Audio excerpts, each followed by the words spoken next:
Interview Pépère. Bonjour à toutes et à tous, bienvenue sur le Pépère News, le Pépertinent, un invité qui parle franchement. Et aujourd'hui, on reçoit Cathy Wilstecker. Bonjour. Bonjour. Alors, vous êtes membre de Nous Toutes et vous venez donc nous parler des combats féministes notamment. Et ce chiffre, 117 femmes qui à ce jour sont mortes assassinées par leur conjoint ou ex-conjoint. D'abord, un commentaire. C'est terrible, ce chiffre-là, il est absolument insupportable. Tous les 2 jours environ, on annonce le nouveau décès d'une femme des mains de son conjoint ou ex-conjoint, ex-compagnon. Ça nous est absolument insupportable. Et c'est ça aussi qui crée le mouvement Nous Toutes et qui crée ce refus avec cette tolérance qui baisse vis-à-vis des violences faites aux femmes. Alors Nous Toutes s'engage par quels moyens ? Alors, Nous Toutes fait le pari que si on conscientise suffisamment de personnes en France contre le fléau que sont les violences sexistes et sexuelles, alors on les fera reculer. Et pour ça, on lance un certain nombre de campagnes de communication. On communique donc à chaque fois qu'une femme est assassinée des mains de son compagnon, mais on fait aussi un certain nombre d'actions de prévention sur ce qu'on doit dire à une femme lorsqu'elle est victime de violences sexistes et sexuelles, sur la façon dont les femmes sont mal reçues encore trop souvent dans les commissariats et les gendarmeries. Et puis surtout, on organise une grande marche le 23 novembre à Paris et partout en France. On espère réunir encore plus de monde que l'année passée. L'an passé, il y a 50 000 personnes qui avaient défilé dans les rues pour dire stop aux violences sexistes et sexuelles. Alors, Marlène Schiappa a accordé à La Voix du Nord une interview dans laquelle elle revient sur le budget 2020 qui va être apprêté notamment à l'égalité femmes-hommes et à la lutte contre les violences. Caroline Dehaas, qui représente donc Nous Toutes nationalement, parle d'entourloupe, d'un tour de passe-passe concrètement. Qu'est-ce qui se passe ? Qu'est-ce qui ne va pas avec le gouvernement et ce pourquoi vous allez défiler du coup le 23 novembre notamment ? Alors nous, depuis début septembre, on demande de l'oseille, pas un Grenelle, parce qu'on sait très bien que pour agir contre les violences, il faut des politiques qui sont financées. Donc il faut mettre de l'argent sur la table. Le Haut Commissariat à l'égalité, qui est une instance gouvernementale, a fait une étude qui disait qu'il fallait 1 milliard d'euros contre les violences sexistes et sexuelles pour les faire efficacement reculer.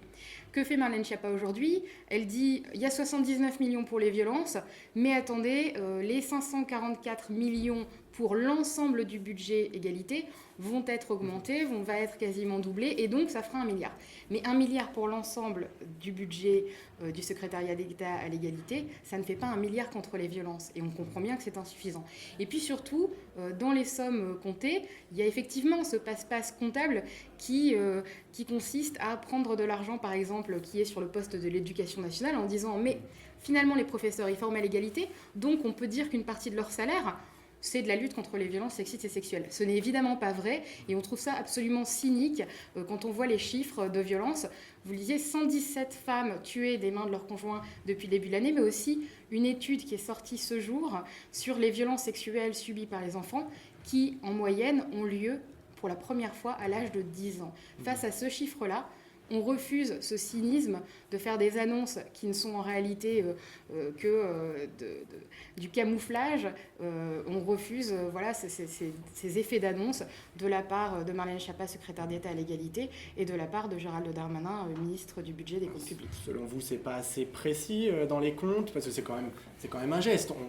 On augmente le budget, ça, il n'y a pas photo. Mais concrètement, vous attendez quoi ? Un moitié-moitié ? Un budget intégralement reversé du coup pour lutter contre ces violences ? Non, concrètement, on attend de voir exactement comment va être réparti cet argent. Parce que nous, on est méfiantes. On a vu à quel point il y avait de l'entourloupe à chaque fois qu'il y a une annonce d'augmentation de budget. Mais il faudra regarder dans le détail. Voilà. Et ne pas être dupe, il faudra en reparler au moment où il y aura le détail, surtout. Parce que c'est facile de faire l'annonce quand on n'a pas encore le tableau. Alors, on va revenir plutôt sur le plan régional, le plan local. La région n'est pas épargnée par ces phénomènes de violence conjugale. Concrètement, quelles sont les données dont vous disposez, vous, à Nous Toutes ? Comment est-ce que vous sensibilisez autour de vous ? Alors, notre région n'est pas épargnée et elle est parfois citée certaines années comme étant plus touchée que d'autres. Moi d'abord, je veux dire que les violences sexistes et sexuelles, elles sont non discriminantes. Si vous allez voir au tribunal qui est jugé pour ces faits, vous trouverez des cadres supérieurs comme vous trouverez des ouvriers, vous trouverez des agriculteurs, vous trouverez des chefs d'entreprise.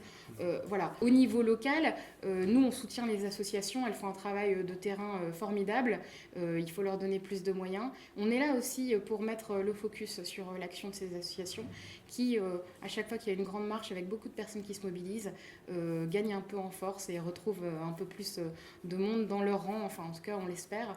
Et voilà, c'est ça aussi qu'on essaye de porter. Une dernière question, ce sera bientôt les municipales et on s'intéresse notamment aux communes à échelle, aux échelles des communes. Concrètement, qu'est-ce qu'on peut mettre en place en termes d'infrastructures, en termes de budget pour la cause des femmes? Parce que ça va être aussi un enjeu de campagne futur très proche.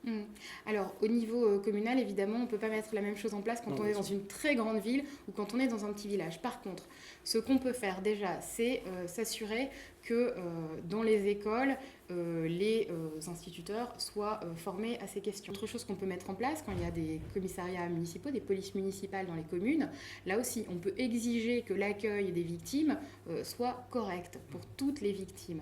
On peut mettre en place, quand on a plus de moyens, de l'hébergement d'urgence, et c'est très important de le faire vraiment. Il y a un besoin terrible d'hébergement. Et puis, il y a une dernière chose, le maire d'une ville, il est aussi le patron de son équipe municipale. Et il faut faire en sorte que chaque employé municipal se sente en confiance et quelqu'un à qui parler et qui ait une vraie sensibilisation faite contre les violences. Je le redis, une femme sur 5 va subir des violences au travail au cours de sa vie. Évidemment, dans le lot, il y a des fonctionnaires. Bon. Eh bien, le message est clair. Merci beaucoup, Cathy Wilstecker. Je rappelle que vous êtes membre de Nous Toutes, à Lille notamment. Un mot peut-être, un dernier mot. Comment est-ce qu'on peut vous rejoindre? Que va-t-il se passer le 23 novembre à Lille? Voilà. Alors, le 23 novembre, on marche contre les violences sexistes et sexuelles. Absolument tout le monde est le bienvenu. Rendez-vous 14h, Grand Place. Voilà, on va marcher contre les violences. Ça va être une très belle marche avec beaucoup de monde. On était 1500 l'an passé. J'espère qu'on dépassera ce chiffre cette année. Et puis, vous pouvez nous suivre sur Nous Toutes 59 sur Facebook. Et puis sur Nous Toutes Lille, sur Twitter et Instagram. Vous aurez toutes les infos, les réunions, un certain nombre d'actions qu'on fait, des rendez-vous pour des tractages. On organise tout un tas de choses sympas. Et puis, je pense que c'est un mouvement qui va pouvoir aussi organiser d'autres choses au cours de l'année parce que là on a déjà plus de 100 bénévoles et c'est en train de vraiment prendre de l'ampleur, donc c'est très chouette. Super, merci beaucoup et à bientôt. Merci à vous. Merci d'avoir suivi le Pépère Tinant sur Pépère News. À bientôt pour une prochaine vidéo.